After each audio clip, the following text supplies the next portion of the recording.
Hello and welcome. My name is Tolola Falashe, and with me is, Olu Benson. this is Decrypting Relationships. Olu, so we're back again for episode 3 of Decrypting Relationships, our foundation. Would you like to just share our disclaimer? Yeah, neither of us are qualified in any form of therapy, for any field of therapy. We're not marriage counselors. We're not psychologists. We're just two people who have a few years in our marriages in terms of experience. I think put together, we have just under 50 years between the two marriages, and we just feel there is something to be shared with people to encourage, to uplift, and just to share our hearts and help people who might be struggling in one way or another. So, really, we're not qualified in any way other than the fact that we have been given a mission to help and to speak up. The truth, especially speaking the truth. Yep. So, yeah, that's who we are.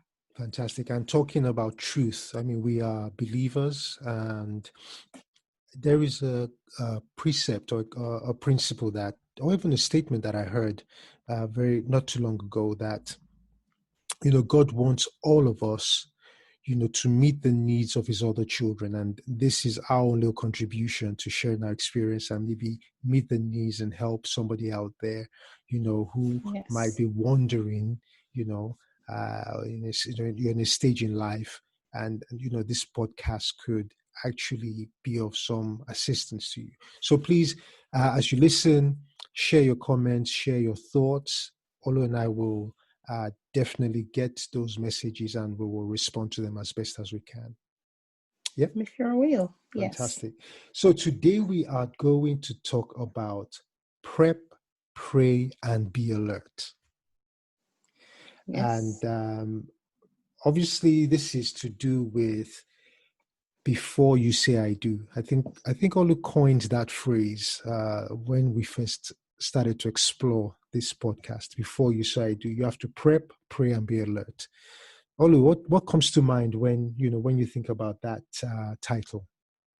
This well, episode? I think as a follow-on to the previous episodes, we did say emphatically, and from our experiences, that marriage is a journey, and a journey has different stages to it. We have the planning stage, you have the prepping stage. If you're a believer, you pray about it, and then you do all your homework and whatever you need to do to make sure that you're prepared for this journey. Yep. So effectively, prep, pray, and be alert. And be alert. Means yes. That we use last episode focused mostly around you doing a self-assessment to see, okay, I've decided to go on this journey. Mm-hmm. What do I need? Am I well equipped? If you were to travel, to some countries, there's some jabs that you need to take. So if you're going to a marriage, you need to make sure that you're well equipped, you've assessed yourself, you qualify in terms of your own qualities, because you can only attract in the areas of your core values, the values that you possess. So having done the prepping, you start to pray into those that, these are my expectations, and start praying into your own weaknesses too. I need the grace to get better in this area, to improve in this area, and then be alert. You don't pray and then shut your eyes to every single person that's walking past you. You need to be sensitive in your spirit when the right person walks past or comes your way, so you don't shut everything down. So you need to be alert too, so you can reap the reward of your prayers. So that's really what that phrase is about. So you pray, check yourself, understand who you are and what you want as core values in your relationship. Pray, ask for grace and strength to fix whatever weaknesses, and open your eyes and make sure you see what God is bringing your way. Brilliant. That's really it. Brilliant. So I guess what we will do now is just take each of those key phrases, or keywords: prep, pray, and be alert. So let's start with prep. What was your experience around prepping for marriage? Well, I think I spoke a lot on that in the last episode because, like I said, I I did my own self-assessment. Yep. I checked out what my core values were. Core The values. key ones at the top of it was the top of my list were a God-fearing man, a man with a very generous heart, and a very loving person. And then I looked at myself and I thought, am I a God-fearing woman? Do I have a good heart? Am I the kind of person that bears a grudge and never forgives? Because a good heart is not just about spoiling the other person with gifts. Yeah. And am I a loving person? Am I somebody who could love outside of myself? Because the Bible says preferring one another in love. Could I really put this other person before me? Okay. In terms of, so those were the things that I looked, that were my core values. I want to pick up on something. Now, I'm not even sure if to ask it in the form of a question. I'll just go ahead and say it. Now, marriage isn't something that gives you. So if you were unhappy with yourself, who you are, don't go into marriage thinking marriage will bring the happiness that you're looking for. Is that correct? That is definitely a no-no, because it's like the injured trying to fix trying to help the injured. So I think that's the reason why I picked that up, is because I think that's part of the preparation. Yes. Do not think, oh my goodness, I feel incomplete in myself. Marriage will make me feel complete. The guy completes, or the woman completes me. That's exactly. So it's, and I think it is so important because I won't lie, just to bring some reality to it. I actually felt a little bit incomplete before marriage, and I thought marriage would be that silver bullet that will solve all the problem. I'll stop being lonely, and I will have someone who loves me unconditionally, and I will love them unconditionally, and life will be rosy. And guess what? We will live happily ever after, But thankfully, we had a program in my local church at the time for singles here in the UK, and it was in the late 90s. It was in the late 90s. I think singles events was very, very popular around that time, and we had guest speakers and we had workshops and everything, and it became very apparent very quickly that marriage doesn't complete you know. And of course it didn't take a workshop to bring that to my awareness. I think what it did was it triggered. There were some questions in the workshops that made me think and realize that, you know what, Tolu, you knew this, but you hadn't faced up to it. You hadn't taken responsibility, So that was my experience. I don't know if you have anything to add in terms of making sure. Now, the thing is, we're never fully complete, are we? Because we're always work in progress, but we can reach a certain level of maturity or a certain level of acceptance, self-acceptance before we go into marriage. Yeah, I think my take on that is that I had to know who I was. I needed to understand the fact that I could stand for my core beliefs. I wasn't going to waver at the slightest or every advice that came my way, because I had seen, of course, I lived in a home. I saw the challenges. On the overall, it was a very happy home because my parents had a wonderful relationship.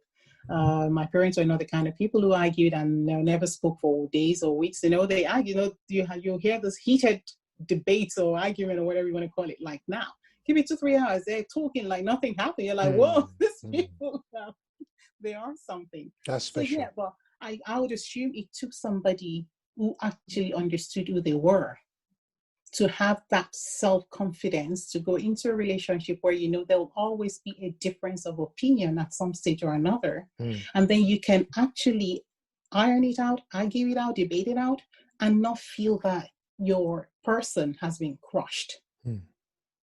And that was where my sense of who I was started to grow from. Okay. Of course, there were weaknesses in that relationship because no relationship is perfect. And also those weaknesses strengthened me because I then made up my mind that I saw this in my parents' relationship and I don't think I want that for myself. So I needed to, build myself such that I won't stand for that. Yeah. So the idea of marriage, my definition of marriage, now that I understand, marriage is supposed to bring out the best in you. Is not just to complete you. You need to be a complete person, a whole person. to go into. And when I say whole, I mean you need to know who you are. You have to have a confident sense of who you are in God, who you are in yourself, who you are in your skin, before you bring somebody else into it, because absolutely, it's already a complicated chemistry when you're dealing with another factor. And I think also when you have a certain level of acceptance of who you are, you don't react. It's almost like the emotional intelligence thing where if you say to me, if Olusha, you say to me, for example, Tolu, wow, I don't like that shirt you're wearing. You understand? If I'm not whole in myself, or I don't have enough esteem or self, whatever we want to use at this point, self-worth or whatever, I would just say, well, okay, she doesn't like my shirt. It's as simple as that.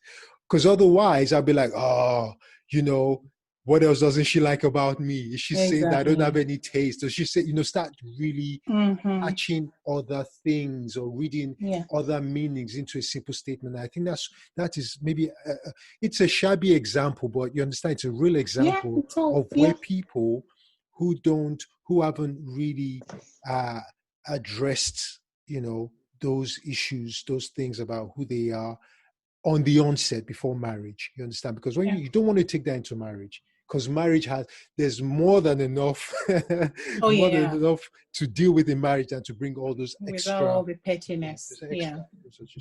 Now, I wanted to talk about, before we go, because that's prep, I wanted to talk maybe one or two other things. Before I ask you what another, so the first one is just like, marriage doesn't complete you. Just make sure that you feel whole enough within yourself before you step into marriage. I also want to mention something else, and I see what you think about this. Boundaries. Setting boundaries. What is your take on, setting boundaries and also making the boundaries known to your spouse to be? When you say boundaries, maybe you can lead that. Okay. Because Sure. boundaries, it's just literally bouncing through so many different things. So let me hear you lead it so I know which area you're talking about. Yes. So we're very careful in using other people's experiences, but this one just kind of like jumps to mind right now. But I have a friend who said to me, family friend, a lady, she's like, she came to their house one time and she's like, she said, Tolu, you're upstairs in the bedroom and you're doing yours, because I have a little bit of a table upstairs in my bedroom. I have a study. She said, you're upstairs in this at the table, and Folake is downstairs in the living room, and you guys are okay with it. And I'm like, yeah, because she knows that every so often I like my own me time, And she's like, because the relationship she was in, her partner, her spouse, found it awkward that she would be in a different room and he would be in another room, and they were not together, So he would almost make a demand that they're always together. So whatever she's having some me time, he'll be like, oh, what are you doing? Let me join you. Let me spend some time with you. And she's like, no, I just want to spend a little bit of me time at this point. And he will like, well, what's going on? So, and I guess maybe this is where the boundaries come in, where you can say, you know what, there are some times when I need a bit of me time. For example, boundaries also could mean maybe the standards for personal boundaries. So, for example, I've already said to myself that there's certain things I will never say to my loved ones. You understand? There's certain words that are no, they're not even my dictionary. You understand? So again, I set boundaries for myself, and there's some boundaries that we can set for our spouses and blah blah, blah, things like that. So that's what I meant when I used the word boundaries. If that's where you're coming from, I think at the end of the day, like I said in the last episode, that there are no one-stop shop rule books for any set of couples. Each couple has to come to a place where they create their own healthy space. Like I said, I observed some things in my parents' marriage that I felt, I didn't like that, and I wouldn't let that. And there were some beautiful features of the marriage that I brought into my, because, that was healthy. It made them work together better as a team. So if this couple if they're happy with sitting on each other 24/7 and they're happy doing it, then good luck to them. I No, won't she say wasn't. She wasn't. She was like, well, then I that need is my the problem. space. Then that is a problem. Then that's where honesty comes into it. Because she is carrying around that pain or that sense of was a privacy invasion that makes her probably feel very irritated by the guy, or maybe even somewhat might push her to want to avoid being around the guy, so that she leaves the house more frequently to avoid being, having that demand put on her. But you need to have the maturity of mind too to know how to address such with your spouse. And also, based on experience, it would have been easier to understand what led to that. Is this how it started out? Or did something happen that changed the scenario? But that is their situation. So there's so many permutations to how that could have come about. Because I don't think when they were courting, they said they were literally in each other's pockets. So whatever happened, but that is, like I said, this is not really, for us to diagnose or to break it down. But in my situation, I've tried to be, I'm a lovey-dovey, touchy-feely. My husband and I were touchy-feely people. So we love being around each other. And we don't mind being away from each other. If the need arises, he's okay to go anywhere. I'm happy to go anywhere. He doesn't tailgate or, monitor me. When he calls me to tell me his whereabouts, is it really born out of love? Oh, baby, I'm somewhere. Oh, my dear, I'm going somewhere. Oh, I'm just living here. Sometimes like, oh, mister, you really don't need to check in every time. Because if your friends keep hearing this, they'll think, oh, does madam really have you under a thumb? But he enjoys it's just the just keeping you up to be. Exactly. The idea behind the screen that is because we just love to hear each other's voice.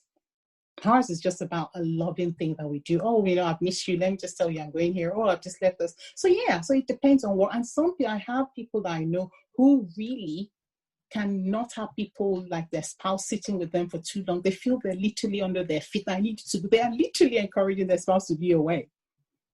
But it works well for them. They've been in marriage for years, for decades, and it works for them. So each person has to understand what works for them.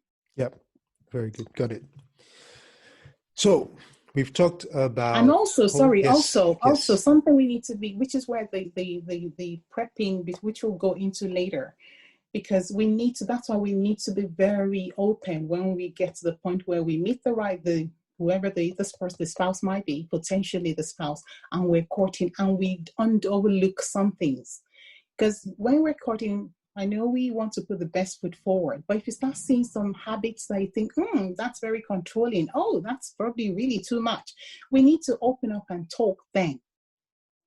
Yeah, absolutely. I agree with you. So, but we'll get to that when we start talking about courtship. Yeah, and I think that's the reason why we are trying to just pinpoint some of those core, the main elements for getting prepared. So make sure you don't go into marriage thinking it's going to make you complete. We have to have that sense of completion, and then also have that those boundaries in place. And when I say boundaries, it sounds a bit worse than restrictive. That's I'm going to break it down. Almost don't come near me. but it's about, that lady that I talked about, she could just say at the beginning, just say, I enjoy quiet times, where I can just be on my own. And it's no indication that I don't want to be with you. Exactly. You understand? So it's very, very clear. And if the guy is like, no, I always want to be with you, she's like, okay, honey, can you just, do me this favor? Or find him a hobby that takes him away from you. I'll buy you a teddy bear, okay, while I'm upstairs. Or just watch football. I don't mind. I'll do the house chores. Or make sure you're doing the chores when he's watching something. So he's not going to be going around the house with you while you're doing your chores. Exactly. So do something, if you have to be so extreme. Do something that forces him to stay away if it doesn't work for you. So I mean that's one case, but there's so many other flavors. Exactly. To it. So yeah. Okay, so on the prep, was there any other category or area that you thought would be important to mention? I think as long as we're not focusing on the frivolous side, because I just know that a lot of people tend to focus on the physical, and trust me, with age, a lot of these things they go pear-shaped. Not all of us are as firm, as fit, whatever vocabulary they use these days, as we were. Even those with six-pack, the packs they melt after a while. The packs become liquid. they're not there anymore. So if all your focus is about the physical, then there is going to be a problem, because when the real meat, because when we're courting, we're feeding each other the milk of a relationship. We're pampering one another, buying, doing the best that we can to woo the other person. When you get into marriage, the focus shifts. It's not because the person loves you any less, but there are goals that need to be met. Let me ask you a question, and this is from a male's perspective, and this might be controversial, but I think bring it on. I love controversy. Right. So we're talking here about now I'm going to choose my words very carefully. Now, every time I look on social media, I go to a party and I see I can meet someone that I know but not really recognize them. Why? Because they've got eyelashes that that are out there. They've got multiple layers of things on their faces, foundation and powder and eyeshadow and everything. Now that's okay. But my question is this. Yeah. Does it then become a bit of an issue later, maybe in marriage, because the guy, so for example, I know that I had a bit of a situation when I got married, and my wife is happy for me to share this. When she goes to the salon and she makes her hair, I like the hair down, because even when we're courting, it was always down. But after a while, she would pack it up and put a pencil to hold it, and I was like, no, don't do that, So the reason why I bring this up is from a female's perspective. Can you help us, the guys, to prepare us, since we're talking about preparation, to prepare us that, what's that about? And I can give you more. I think Victor, you're talking to in that regard, because I'm very light on makeup. I know you are. Exactly. But from to be honest, mm-hmm. these traits are always there, because I have young girls at home. I see young women out there, and you see these traits from the get-go. This is where you guys need to be honest enough in that relationship, because a lot of people, you see all these dolled up faces, and sometimes that's really the main attraction. Say, wow, she looks fit. That makes them know she just looks beautiful. And then in time, you start to realize what work goes into, how much work goes into looking like that. And say, women, we can't be spending 2 hours to get ready. Now that we have a baby and that we have appointments. So you men have to be honest with yourselves from the get-go. If it's something that you as an individual think, I might struggle with this later, or you've seen some traits, because I hear a lot of men who talk, because I don't know, my husband is a very wonderful, blessed guy. I don't really wear, hair extensions either, but I have men who really have issues with, you see their wives looking gorgeous to go to the, and then they get on, the first thing they do is yank the wig off their heads. And you're seeing this side, you're thinking, hello, girl, this wasn't the hair that came into something, all of that. But these women do these things when you're courting. Because the woman just doesn't suddenly start yanking off her wig when they do that when you're courting. And if you don't say anything about, can you leave it on? I want to know, I'd like to see you in it. And then you say, well, it doesn't matter. I don't want her to think I'm big. Then you're being untrue to the relationship. Okay. So it's about communicating and managing. Exactly, and reach a compromise. But don't be dictatorial. No. The point where it sounds controlling. Oh, no woman of mine is going to do that. No woman. Because that's not healthy. Again, since we're talking about preparation, we want to keep everything healthy, keep the conversation healthy. Too. And respectful. Absolutely. Because this is that is the core, the thread that holds relationships together. Mutual respect and mutual love and support. All right, let's talk about pray. Yeah. Talk to me about pray. Well, or talk to us about pray. Well, the thing is, I don't think, you can really get into an institution that's as complicated as marriage is without really seeking God's face and really praying into it. That's been my take from the get-go.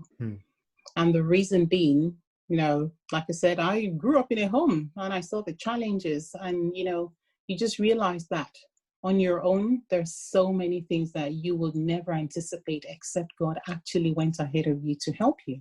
So in terms of the selection process, you need to pray into it. I remember saying in the last episode that because I was very young when I got into uni, and it was like, God, if I'm just not ready to be messed around. My heart is too delicate and I'm too precious for people to pass me from hand to hand and say, oh, well, I'm done with you. I'm moving on to the next one. So I told God that, God, if the right guy is on this campus, you better make sure he doesn't show up, because no matter how wonderful looking he is, he's a no. It's an outright no. And when I was ready, for when I got to my final year, I thought, okay, fine, you're not old enough to get married, but you're stepping into a world where in a few years, the expectation will be that, okay, what's happening in that area? I went before God and I said, God, bring the right person. And I made my case before God. So I really went into it praying, consciously praying for that. Because my thing was, and actually, having said that, it then transpired that my husband actually went to the same uni as I. And he saw me, but I never saw him. So God answered that prayer. And he said he used to, just look at me as this, this naive looking girl just going, because I always held I think it was my books I always held so closely to my chest whenever. He told me that he saw me crying a few times, and he just, he was intrigued by me. But you were 14 when you went to uni. When I got to uni, yeah. And so you held on to your book for dear life as a 14-year-old. I could almost imagine. I could just see that in my mind's eye just now. I was like, please don't even look at me, and people just leave me alone. Let me be. So yes, I had to pray. And even when, having prayed, I had to make sure I was alert in my spirit, because honestly, when I started praying and I said I was ready, I had quite a few suitors. So you then had to be sensitive to then start looking, okay, God, now confusion is at my doorstep. Which one of them is the right one? Yeah, that makes a lot of sense. Because I was, that fits in nicely to, my own experience, because before I got married, and I had gone into a mode in my life where I was like, okay, I'm going to be all in, getting back on track with my faith, not really dating. I wasn't doing any casual dating or anything like that, because I said I'm very, very serious type thing. And in that process, I said to the Lord that, the next person I would date, please let that be someone that, potentially would be the one for me. That was my prayer point, Yeah. Now, it is so important to keep the prayer going, because I did meet someone who then wasn't the person I got married to, because I had to then keep praying, is this the right person? Is this the right person? And as it turned out, it wasn't. But that was due because of prayer. I knew it was prayer because it was answered to prayer. So that person then sort of like moved on, and then I met my wife, for like it. So prayer is very, very key. Keeping that prayer, that prayer line, that channel of communication with God open is essential. Exactly. Okay, cool. Yeah. We have about 5 minutes left. So let's talk about be alert. Yeah. So you told me how alert you were. Well, I guess, with the prayers, because it's one thing to pray, but it's also another thing to watch and be alert, isn't it? And look for signs, you understand? Because sometimes if I pray that, oh Lord, I'm ready for marriage. Is this my wife? Now, I could be so sucked in to my desire for marriage that I'm not alert. And I just think, this is her. That's it, done deal. But until there's an agreement or there's an indication we're moving forward, we have to be very critical and alert. So I had to check this person. So like I said, I met this lady who eventually wasn't my wife, but I had to be alert. There were certain things that came to light, personality wise, decision making, a decision making style, a little bit of the way she gave me information. You understand? She was, and that was because she, maybe protecting herself, she wasn't giving the kind of information that I needed. She wasn't available. It wasn't available already. You understand? So things like that, and a few other things I won't even go too much into detail. And so those were. So obviously, I'll go back to God. I'll say, Lord, what's going on? I'm asking A, and I'm hearing X. You understand? What's going on? And it's like, okay, no, it's not her. It's like, that's not her. And again, you're not right for each other type thing. And we. So it's about being alert, being true. You were saying earlier about respect. If there's any disrespect, and you think, oh, this is the person I'm going to get married to. God said I'm going to marry this person, and you start seeing signs of disrespectfulness or something like that. Those are red flags that you must be alert to. I don't know if you want. I think we also need to be obedient, because sometimes we allow. Is it the heart that rules the head, or the head that rules the heart? I don't remember how that saying goes. So when you're, because like I said, and we all know we're sexual beings. Sometimes you have your core values that you have, that you are no-nos, and then you see this, fully formed, wonderful person, strutting their stuff and coming to tell you they're interested. And there's every tendency for you to start weighing the physical against your core.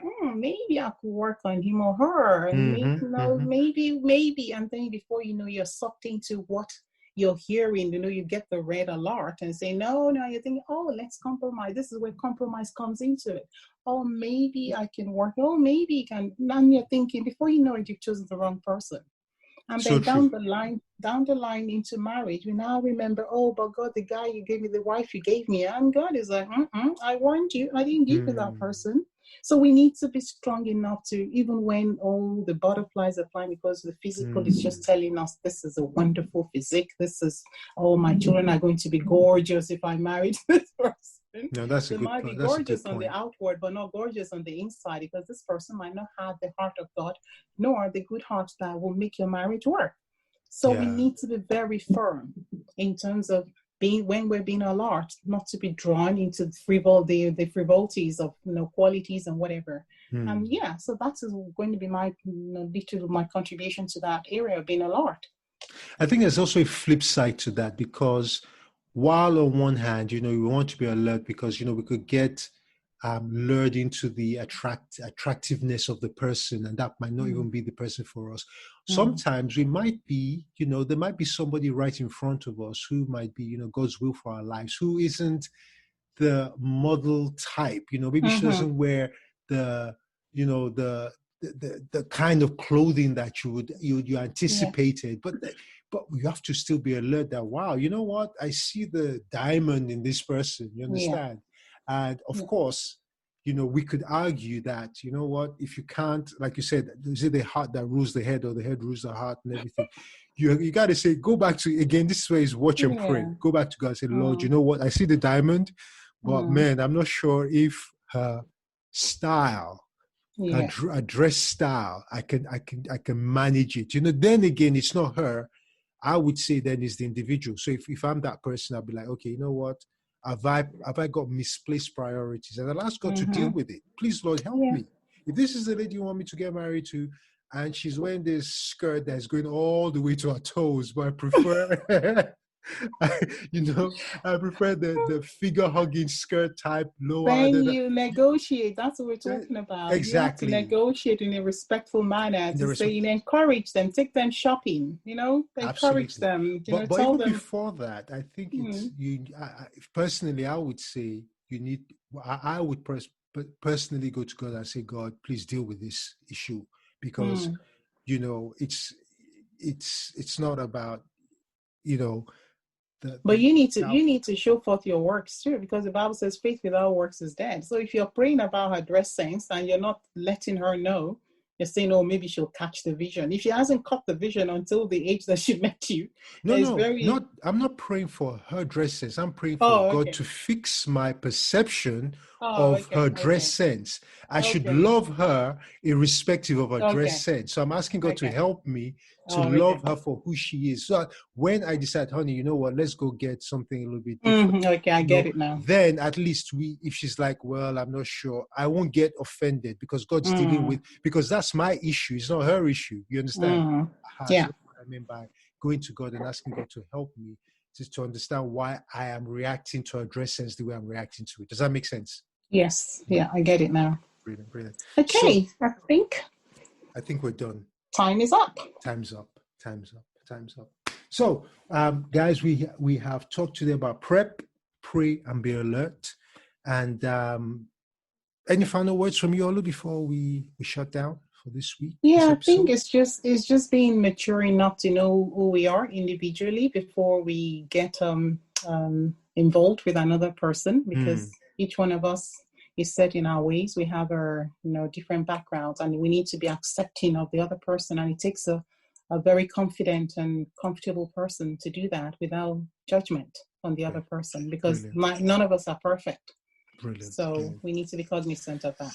Very good. Thank you very much. I think you summarized this episode succinctly very well. It's about just really being comfortably in our own skin before we can even try and, start to engage with another person and start this journey of marriage with them. All right. So we will leave it there, and we look forward to the next episode. Yay. Yes. So please remember, share this link, send us some of your thoughts and comments, and we will address them as best as we can. So until next week, from Olu. Thank you for listening. And from me, thank you. Have a wonderful week until we speak again. Bye for now. Bye-bye.